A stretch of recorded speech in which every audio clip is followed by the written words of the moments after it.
Okay, that is the trailer for Journeyman. It's out now. It's on iTunes. It's on Amazon. You can get it on DVD. It's Paddy Considine's film. And you'll have heard us talking about it with Andy Lee a couple of weeks ago on the show. Andy, you've been blown away by this film. We've all been blown away by this film. It's a brilliant piece of work. And I'm absolutely delighted to say that Paddy Considine joins us now on the line. Paddy, thanks a million for taking the call.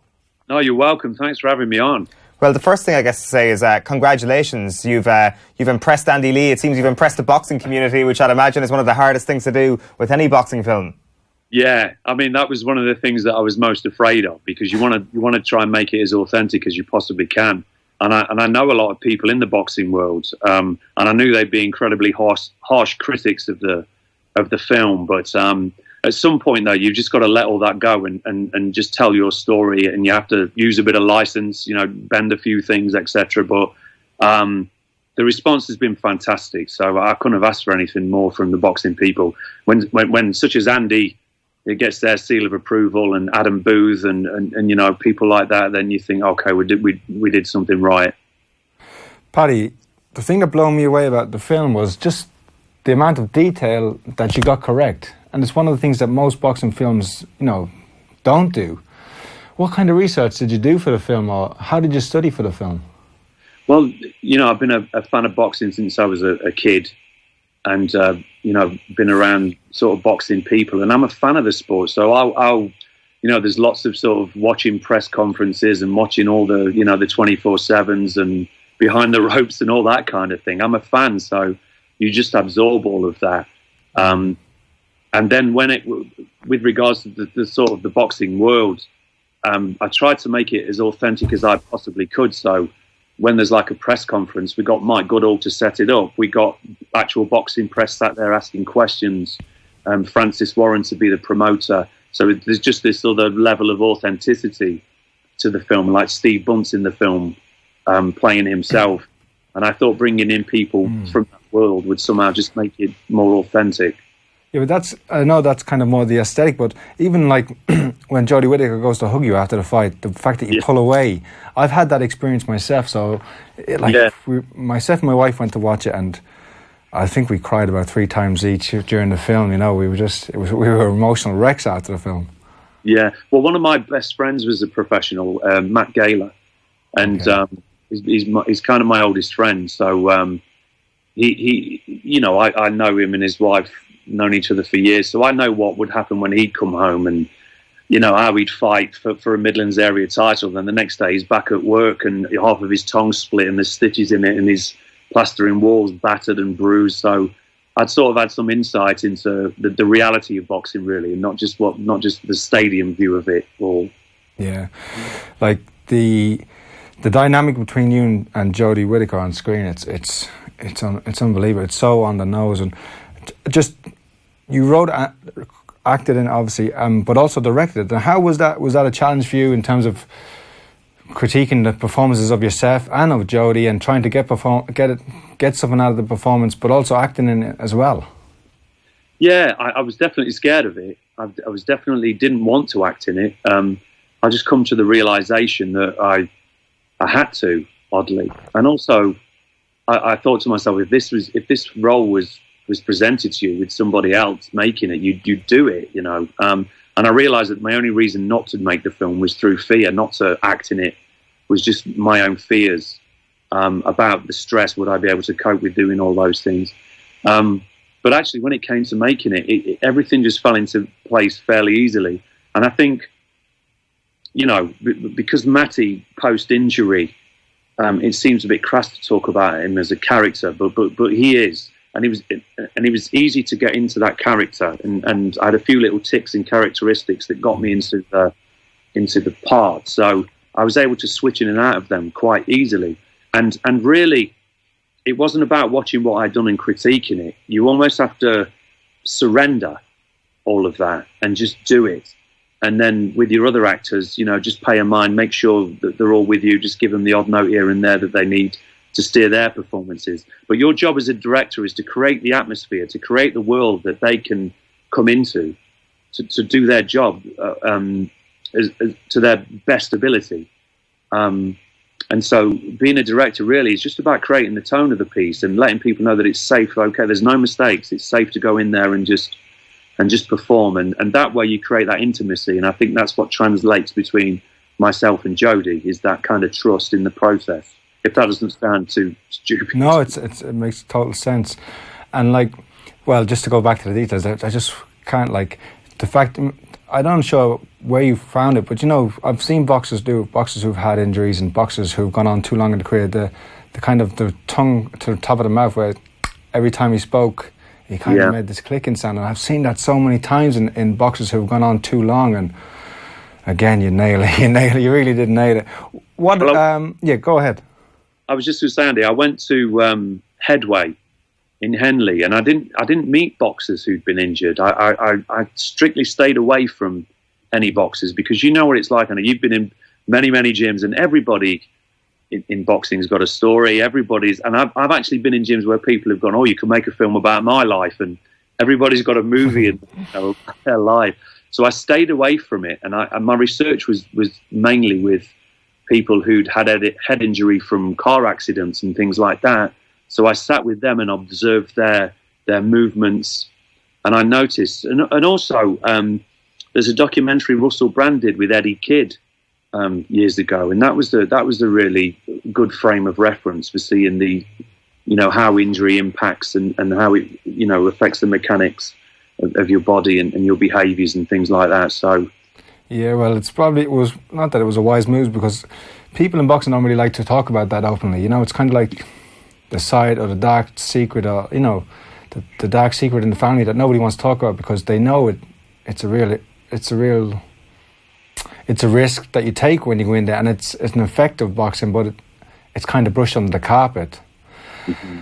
What about working with Brendan Ingle? He plays you. Unfortunately, Brendan Ingle passed away recently, but it's a real, you know, it's a real treat or pleasure just to see him in the film. And I'm sure his son Dominic is great feels great that he's in the film and they can look back on it.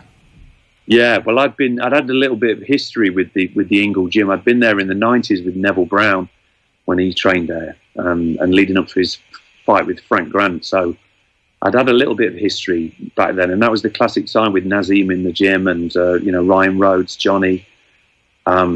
So I'd taken photos. So when I came back to it and shooting it in Sheffield, it seemed like the obvious place to go. And Dominic Ingle was brilliant. He trained me for the part and looked after me. I mean, to be honest with you, Andy, the training I was like 13 stone. So it was their job to get me down. And so there wasn't much muscle going on. It was just like... Were you weighing 160 for the middleweight? I think the lowest... I think I weighed in lower than that. I think the lowest I weighed in was 162. Yeah. You know, so... fighting fit. Yeah, they got me there. But it was brilliant, and it was great to use that gym with all its history. And then just one day, I hadn't cast the role of the dad, and I just spoke to my producer. I said, I wonder if we could get Brendan to do that. You know, it'd be amazing to get him in, and they were really up for it and pleased to do it. So it was a lovely touch to have him in there playing my father. Of course, we sadly lost Brendan, so it's a little bit more poignant, but it's nice for the family too. I mean, Brendan's a legend anyway. He doesn't need anything else really, but to have him in that film, it's great to just have that for the family and for us. One of the things that really stuck out to me from the story, Paddy, and it's kind of what Andy touches on there, the subject matter that is not really taboo in boxing, but it's a negative subject matter. But I think even on a more elementary basis than that, the idea of a boxer being a sensitive human being is one that isn't often explored with any great depth. Quite often you watch a boxing movie and it's a butch guy beating up another butch guy, and it's all about masculinity and chest pumping and all this sort of stuff. Ultimately, though, boxers are human beings, and how much of a challenge for you was that to actually explore that element, to remove the masculinity of boxing for a couple of moments and to actually get a 3D version of a human being? It's so interesting because that's something that I consciously wanted to do. I got tired of, and I don't know if it's where I am in the films I've made in the past, but I got tired of that idea of, fighters battling with demons and the ring being the place where that's kind of atoned for, and it's done. They did it in Raging Bull. It was beautifully done back then. I didn't want to make a film about a guy who was dealing with his masculinity. You know, it wasn't about that for me. And I think it's what Andy said earlier. What somebody criticised me. They said, Paddy Considine's not convincing as a boxer. And I'm like, that's because you don't know boxers. And they weren't from a boxing world. They were from a journalist world. And I'm going, Matty Burton's, I know. Andy, you somebody who still does carry yourself with class. When you were doing press conferences and head-to-head, you carried yourself with class. So yourself, Darren Barker, those kind of fighters that don't get into the trash talking. You know, there's a silent confidence about them, and that's what I wanted Matty to do. If I'd have had a character in Andre Brighton and Matty Burton and they're at a press conference just at each other's throats, I've seen it before a million times. I just wanted to show a different side of the game, but it's not a rags to riches story. It's a guy who's he's the champion. He's got a decent house. He's looked after things. He doesn't really need to fight, but he does, because in himself he's saying, I want that sense of fulfillment within myself. I want to feel legitimate. And so he goes in and has this final fight. But ultimately, the film really is about those things that we choose to pursue, those baubles, those awards, those things that are ultimately are kind of, they're not the fulfilling things in our lives, they're meaningless. And the film is about the death of oneself and the birth of another, if I may. That's what the film's about. It's about the death of the ego. So you've seen the film, that scene in the river is about letting go. It's not about suicide, it's about letting go on a higher level. The belt goes, he loses the belt, and he's washed up, but he regains some of his memories, and he regains his sense of purpose. And then it's just fighting to get the things back in his life, and that's the people that he loves the most. And that's what the film ultimately, to me, was about. Unreal. That's so powerful, Paddy. Thank you for that. And it does ring true what he's saying, and that's why I'm so impressed by the film. With the question you asked and the answer Paddy just gave there, it kind of sums it up. It does. Paddy just kind of moving it into kind of like a wider sense around boxing, because I'm very intrigued by some of the stuff I've read about this, and you mentioned it there in your first answer, being a fan of boxing as a kid. And ultimately, does this come back to your love for boxing? I'm not sure if I got this correct, but you started off as a photographer and you started photographing in the bare knuckle scene. Am I right in saying that? Well, not strictly, but I started photographing boxing, and I was quite cheeky. I when I was in my teens, I kind of blagged passes to fights, so I'd photograph like Frank Bruno fights and some of Naz's fights, you know. But I was there just as a student learning. But all I photographed was boxing and boxers. But then Shane Meadows grew up in a village with Bartley Gorman, who was a bare knuckle fighter. And so, and Shane made a really beautiful documentary about him. And I met Bartley through Shane and just started to photograph him. So I never photographed any fights particularly, but it was just, there were portraits and photographs of Bartley. I just think I've always had a massive respect for these people. As a student, I used to come up to London and I go to LIBA. I go to London ex-boxers meetings and meet Sammy McCarthy and Ronnie Cooper and Terry Spinks and photograph those guys. I just always loved the atmosphere. And it was amazing to me to see these guys who were much further down the line. They all fought each other. You know, they all had the lumps to prove it, yet they were just full of love and hugs. And I could feel that energy in the room. And I suppose I've always seen that side of boxing, the camaraderie. And I know it's a filthy sport. And I know, you know, the underbelly of it is dark. But I wanted to just make a film that was something that said something about the humanity of people like Andy, you know. Do you see a lot of parallels between acting and boxing?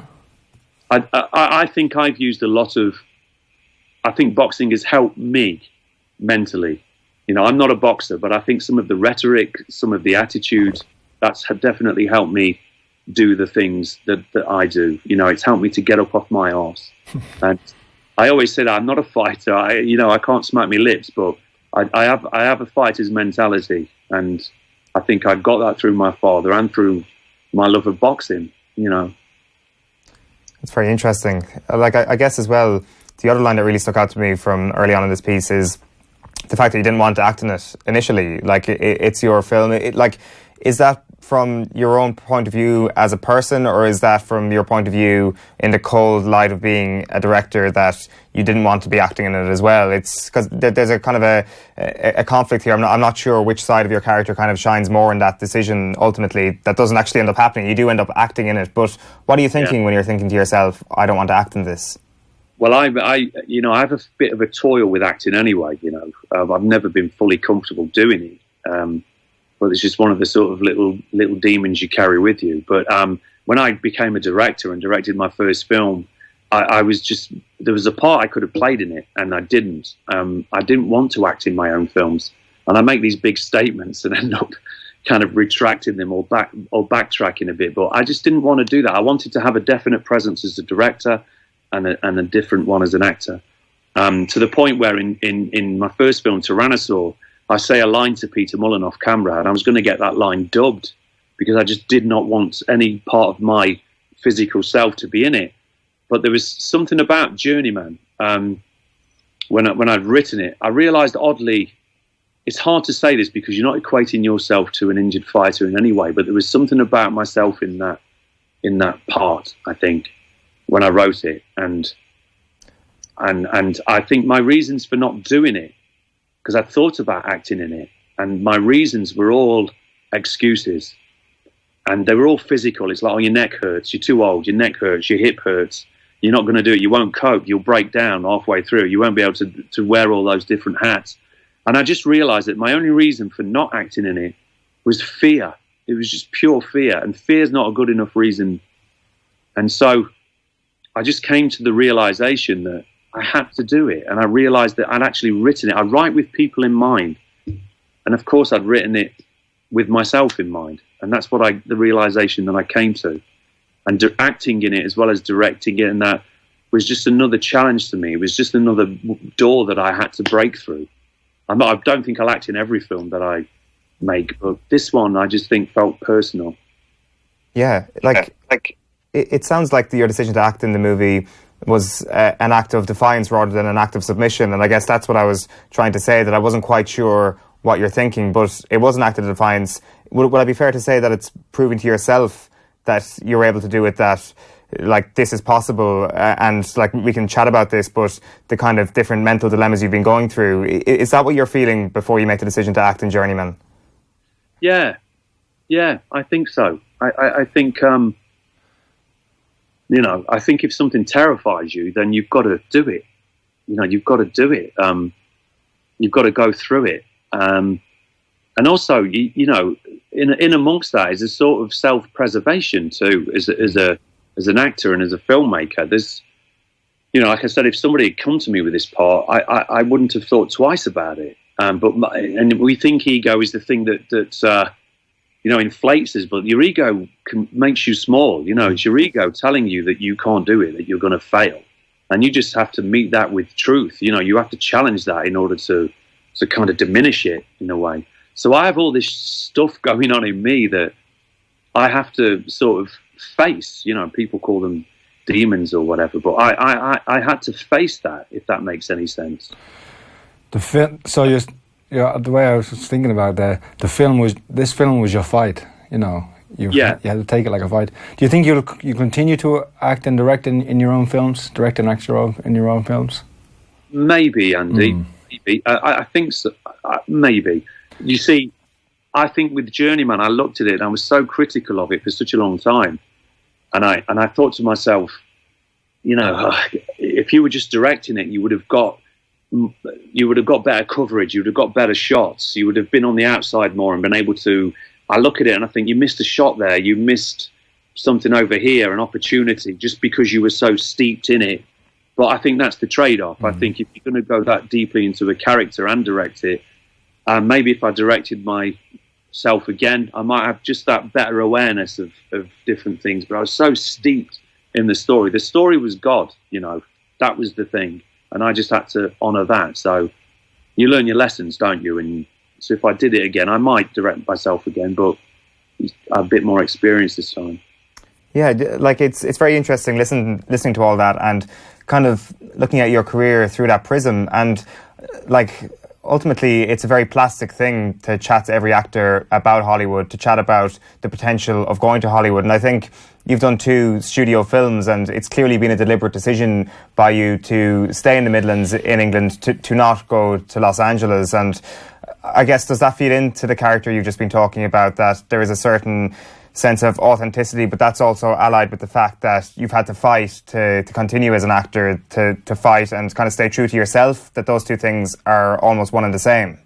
Yeah, I think there's a difference between if you're an artist, you know, like I've been in a couple of big films, but there was nothing breakthrough about those roles for me. There was nothing about them that fulfilled anything within me. They were just a chance to work with some really great people. But my thing with Hollywood is it's not a nurturing ground, especially now. It's not a ground where they'll take an artist and nurture them through and, you know, this is your second film, but, you know, we're behind you on your third film. And I feel it's not that terrain anymore. And the last thing I want to give up is my voice. And I feel like here, even though I'm making films on a certain level within a certain budget, I get to keep my voice. I get to keep my choices. I'm not making films via a committee. You know, I'm not in a room with 12 other people discussing why my character, you know, walks in the door a certain way. And I'm not having those stupid conversations with people. That it's your work and you're in control of it. And I think when you spend a piece of yourself doing something, it just means that so much more. And some actors are just turns. They just act. And that's okay. They act. But some of us want to do a little bit more with our time here. You know? And I think that's what I feel. I want the things that I do to mean something to other people. Yeah, you can't really kind of put a price on the value that has in a career as well. I'm just going to ask one more thing before Andy wraps up. And when we set out in the office that you were coming on the show, Paddy, so many people were saying, ask him about this, ask him about that, ask him about Dead Man's Shoes or other things. Hot Fuzz, for example, is another thing we wanted to chat to you about. But it's just one thing that I want to wrap up on, and it's completely from my own bias as being a huge Arctic Monkeys fan. I wanted to ask you about Submarine, and wanted to ask you about, I think you actually wrote the Leave Before the Lights Come On music video. So it's kind of sticking out to me when you look at this filmography almost. That is there a relationship with Alex Turner there that I haven't actually read about before? I know Alex to say hello to, but I haven't seen him for years. So around that time, I saw him a few times, and like you say, I wrote the video. And but no, we're not kind of pals. I don't have his phone number. I'm sorry if I've disappointed anybody. Paddy, thank you so much for your time. What's next? You're going to New York with the Ferryman. You're going to be on Broadway. Yeah, we go to New York in September. Yeah, and it opens in October. So we'll be there in the middle of winter. Brilliant. And any more movies in development? Your own movies in development? There's things that I'm writing at the moment, and there's a book that we've had the option on for years, which is another boxing story, but it's an American story. It's called The Years of the Locust. It's a really great book. I recommend you both find it out and read it, by John Houghton. And we've had the rights for that. We're trying to get that off the ground, but that's a bit of a toil because it needs money to make it. But yeah, and there's other things that I'm writing. So hopefully next year I'll be directing something else. We'll make sure to get our hands on a copy of that. Paddy, thank you very much for taking the time. Appreciate it. I hope it didn't kind of wander off into... No, it was brilliant. That's what we wanted. The inside was amazing. Thank you so much for that. Thanks so much, Paddy. Thanks. Hey, thanks so much. Yeah, brilliant. I hope I get to meet you. Brilliant. Next time you're in Dublin again. Yeah.